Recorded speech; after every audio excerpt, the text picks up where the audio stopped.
times in the community world, we need to think about advocating for our members, right? We think about, of course, brand advocacy like externally in the world. Are people representing our brand out there? But what about when it comes to having to advocate for your members within your organization internally? That is what our panel is going to come talk about right away, especially when it comes to DevRel, developer relations, because they have amazing expertise in that area. But I promise you, it's going to apply to all of us. So let me tell you who we're bringing out on stage here. We've got Jan de Vries, Community Team Manager at Mendix. We've got Karin Berkowitz, Community Manager at Torque. And our amazing moderator is Mohan Raam, and he is the Director of Field and Regional Marketing at Vercel. Please welcome our panelists to the stage. Thank you. Awesome. Thank you, Margot. That was great. Thank you. Hello, everyone. That's awesome. Wow, what a great energy. And thank you for joining us for this panel. Jono's session couldn't have set us up in a better way. I think he really spoke about what it means, and I think we'll cover a lot of what it means to build communities. Just a show of hands. How many of you are in DevRel? One. Okay. How many of you consider yourselves 2, 3, 4, 5 community builders right now, actively doing it? Everyone, okay, amazing, right? many of you. How many of you are aspiring to be community builders and here to learn?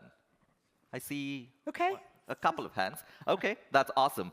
This is great. So our panel really is about how DevRel usually gets branded as this team, this part of the business that's supposed to do organic marketing, community building, but it's really more than that, right? It's about how it goes beyond DevRel. It's not just a team's responsibility, and a lot of it is really building a culture of advocacy within the company so that everybody is aligned to it.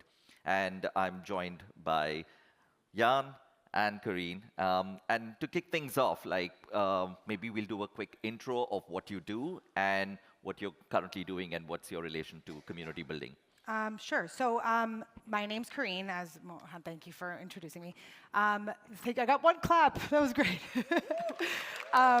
So I actually started my career working in music with a lot of entertainers like Eminem and 50 Cent, and I started my own women's networking group, which what kind of introduced me to community. For those who don't know what DevRel is, which I'm assuming is probably most of you, since only 5 people raised their hands who actually work in DevRel, it's basically in the field of working with software engineers, where it focuses on adoption and success, awareness, adoption, and success of the product. So how do you get people to know about it, and are they using it? Are they successful with the product? But a lot of it is based off being organic. So community falls into that, of how do you get your users to go back and advocate for your product? So I found my way through very odd ends, and then I had my own consulting company for a little bit, and now I work with a cybersecurity company running community. Perfect. Okay. Yeah. Yeah, I'm Jan de Vries from the Netherlands, and I've been in community for about 15 years. We've been working at my current company for 10. We've been really building it up from scratch. And it's an app development platform. So we build a software platform that our developer community can use to build apps for customers. And we have several 100,000 developers around the world. And yeah, my goal is really to help those developers be more active, be more skilled, level up their skills, and also bring in new developers to discover our platform. And we build a lot of community programs around it. So yeah, in 10 years, it's, every day you talk to the people in your community, to our developers, how can I help them? But at the same time, I have to convince my own company to, first of all, not fire me, and to prove that community actually makes a difference, that it helps the company.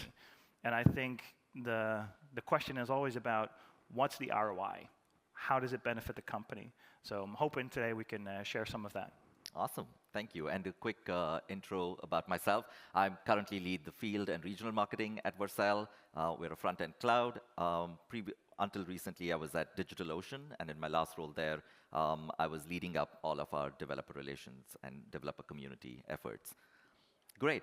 Yeah, and you briefly alluded to the point that a lot of times, DevRel doesn't and thank you for actually explaining what DevRel is. That's really set some context, right? So Jan, you were saying how DevRel a lot of times doesn't neatly fit into sort of like a funnel, a dashboard, and it takes champions like yourselves and many of the folks in the audience to kind of make that case. So tell us a little more about how you built that case at your company. And sometimes it's about turning skeptics into supporters, and what has that journey been like at your company? Yeah, it really started out in the beginning as, hey, we need to better understand our users. We want to build an app store for our product. And so we had to figure out who are the people in our community who can contribute. And so we met up with them, and they said, hey, we need this, this, and this. And we went back to our management team, and they said, okay, but where's the money, right? Why are you doing this? You're driving around the country, meeting with all these people. How does it help us?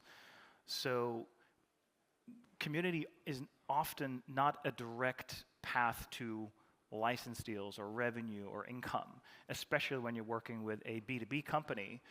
And so we had to prove that by helping our developers, even though they may not be the ones who decide where the money is being spent, they have a lot of influence, and they can contribute to activity about and promotion, branding, helping other people be more successful on the platform, which leads to more activity, happy customers, and happy customers, of course, means more business. And every single time we do something, we have to go back to the drawing board. How do we convince our management team that this is valuable, and that it adds value? And of course, now after 10 years, you'd think that they would just be, oh yeah, no, community is fine. No. Every single step of the way, we have to go back and prove this is what's valuable. And as Jono said in previous talk, it's almost always the question is, where are the leads? Oh, you want to do a big developer event? Great. How are we generating leads from this? And you're like, all right, let's take a moment to talk about this, because it's not going to lead directly to leads. However, and then hopefully by that time they haven't walked out yet, and they will listen to what you have to say. Yeah, great. So I have a lot of interesting thoughts about this. I think that from what I've seen is that a lot of the companies that I've been working with, especially the smaller ones, the founders are already sold on wanting community. And a lot of times it's because they have experience in the industry, or they're jealous of a competitor company that has a big community, because now in sales calls, they'll be like, well, this company has a really live, thriving community. So they're like, well, we want that too. Now measuring it is something different, and showing the proven value of it. And even still, I think it just transitioned, it's changed a lot over the last couple of years. Like, I'm sitting next to a woman named Tiffany. She's over there. I'll be with her all day today if you guys want to meet her. But she used to work at AOL doing community. That's like, no one was doing community at that time. And like, now everybody wants to do community, but like measuring it is a whole nother story. But I know Jan has a lot of stuff to say about that, so yeah, I'll cut it there. Absolutely. And I think Jono briefly touched about like what to measure, right? Like how while building a case, and what you said was kind of interesting. Sometimes it's very founder driven, like they're seeing it. It's probably seen as bragging rights in your board meetings to talk about your community. What has been helpful for you to build that case? Is it, especially when you say, Jan, that it doesn't always kind of tee up nicely with the leads, the ROI, what are the metrics that you are using, and how are you justifying or building a case, right? Like,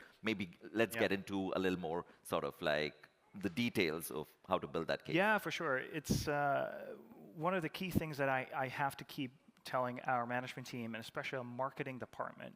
They're very focused on leads. And so I have to explain that there's a difference between community and marketing. Community is a long-term investment in a personal relationship with your users. And marketing is, volume. It's volume. You do a campaign, you report on it. Maybe the right numbers, maybe not. Move on to the next one. And we tell two sides of the story, basically. One is numbers. How do we measure the success? What are the KPIs? What are the OKRs? All those abbreviations. we have to get that story right. To get it right, the key for us is understanding what our management team cares about. That's how I adjust my story. If I understand what they care about, I can tell the story in a way that that moves them. And then the other side is, sure, we've got the numbers. Here's all the other impact we're making with our programs. We've got contributions, we've got activity, we've got branding. Those are much less tangible. And so we run a developer advocacy program, and I have a very powerful way for our management team to go, all right, you can do this for at least another year, continue doing this. And it's that we measure it by saying how much money do we save by running this program if we had to do all of this ourselves, and what activities that our advocates do help us bring in more revenue. And right now, this is close to $8 million a year costs saved. That's a very powerful number. And then I can go into details about how we measure that and how we can expand it, what's the future. Once we've got that covered, I can run the program and develop it the way I want to and focus on contributions and all of those other actual community things. That's very powerful to show what is saved, right? And I'm probably very curious. Maybe we won't have all the time to cover that, but Jan and Karin are going to be around, so catch them over the next 2 days. And Karin, do you want to add? Yeah, so measuring success of the community, I think, in general. I'm like, there's so much that you've talked about that I'm like, I don't even know what the question was anymore, but I'm just going to answer something else. I'm like really diving in. But so there's a lot of like you said, kind of depending on what the organization is looking for. It might be like marketing, or they might look for support, where they're looking for like people to help each other, answering questions and things like that. And I think, so I'm going to kind of focus on the marketing one, just a lot of my background's in marketing, so this is why. But the way I kind of explain the value of community to somebody who doesn't really understand it is like, let's say you're Pepsi versus some unknown soda brand, okay, that could be equally as delicious and good. If you are Pepsi and you go into a convenience store and you're trying to sell Pepsi products at the convenience store, they're going to buy it because people want Pepsi. Just your friends are drinking Pepsi, everyone's drinking Pepsi, you want to drink Pepsi. But the other soda, they have to like convince people to buy it because there's not warmth in the market where people are like, I want this thing. So community allows you to warm up the market to make sales easier. And I've also heard from like a lot of our sales rep, they're like, when we go in and there's a champion in the organization, that's what helps us sell, is having this champion there. And this champion, a lot of times, is created through community. So I think that and you also kind of mentioned the storytelling thing, because you were talking about telling stories. So I was at a developer relations conference last year sometime, and there was a group of VCs, actually. DevRel also has an issue with measuring value, kind of community as well. Because everything's like, how do people feel about us? Do they like us? Are they people participating? But it's not like hardcore metrics. And what the VCs said in terms of what they want to see is stories. Like, yes, there's numbers, so many people attended or whatever. But if I could tell them that our sales rep said that this champion helped make the sale, those are the things that you can capture. Literally, I have quotes in a slide deck that's just waiting to be prepared in the future, where anytime a community member says something to another community member, somebody mentions something that they saw from one of our community members, I take that quote and I paste it into this slide deck. I'll organize it later, But telling those stories, I think, is really important too. Going back to the goals of what the organization's goals are, but also taking those stories, I think it's helpful. I think both of you made such excellent points. One is the quantifiable, sort of how much did we save. Then there is the storytelling and the qualitative feedback that the community is sort of giving you, and that you loop back to the teams, right? I also really enjoyed that you used a very specific example of Pepsi and cola. And is there a specific example of how you turned a skeptic internally into a supporter of the community program and the efforts that you're driving at Torque? That's interesting. I feel like most people are generally, especially with the company that I'm currently working on, they've been talking about having community. Customers are asking about their community. So I didn't really have to convince anyone, but I think it's still, you still have to think about how you're proving that this thing is successful. And that can be quite challenging. And I think that like, same thing, like if you can collect those stories, like I remember many years ago, like this was a good one. Somebody came up to one of our like founders or something at a booth, and they're like, oh, Neo4j, like that's like a buzzword. They said, we're a buzzword. That's like the best thing you can hear about your company. You know, like they have no idea what we do. They just hear it all the time. And I think that that's like the kind of stuff that community does, that like, you got to capture those little bits of information. And then there's also like the harder numbers, I think, that you... No, absolutely. I think I previously was at DigitalOcean, and DigitalOcean had such a strong community, and that was driven by the value that we provided in terms of content, right? Like you would be at trade shows, and people would come to you and be like, oh, we love DigitalOcean, and finally you're selling servers and space, storage space, right? So, but that's the brand and the community, because people see you as more than what you are in terms of the value that you provide. Like you could be a cloud infrastructure company, but you're really providing tangible value in terms of like content and education to your users. Did you? Yeah, I think it's as Jana said, like it's not, so you have, the basics is of course value, add value to your community, whatever you do. And that's sort of like step one. On top of that, it's, okay, you got that covered, build the experience. And I think what really helped us is I find an advocate in our management team who cares about what we do, who understands what we do, who can advocate with the rest of the management team. And that is incredibly important for us. And I think, as you said, like one of the ways I show, you know, the power of a community is we're doing this event later this year, a developer conference, sort of a hackathon thing. And last year we had 700 people, which was great, but I wanted to level it up. Let's go 1,200 or something. And I go back to management team over and over, like, how do I get more funding? How do I get more support? And they said, okay, but how do you know people are going to be interested? And I'm like, look, it's in 6 months. We've opened pre-registrations. Over 2,000 people have already pre-registered. You know, what more do you want? The only thing is, how are we going to make those users even happier? These people are raving about our product. Let's use that. Let's give them what they want. And let's turn that into value for everyone, for the whole ecosystem. And just our users speaking for us, as you said, that's an incredible. Every time I get feedback, I see someone's like, hey, I built this custom thing for you guys on this platform. I love the platform. I screenshot it and I send it to my management advocate. It's like, look, another raving fan. And they love it, right? Yeah, so for me, it's finding an advocate within the company who can, who believes in what we do.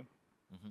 Absolutely. We have the last couple of minutes here. So for people in the audience, like if there is one specific sort of like, let's say, low effort, high impact action that they can take to kind of implement this in their companies, in their groups, is there something top of mind that they can take as an actionable? So I'll make it really quick just because we have 2 minutes left. So we've talked about this a bunch of times already, but feedback to your contributors. It's like kind of expected that you might do it, but it's not put formally into your program. Put that feedback loop into your program, which means like if your user contributes and you hear from a salesperson or whatever, or your CEO, whatever, oh, that's a good piece of content, or this was helpful, or whatever, let that author or contributor know. But make it a point to put that feedback loop into your program. Like, don't forget that. Got it. Yeah?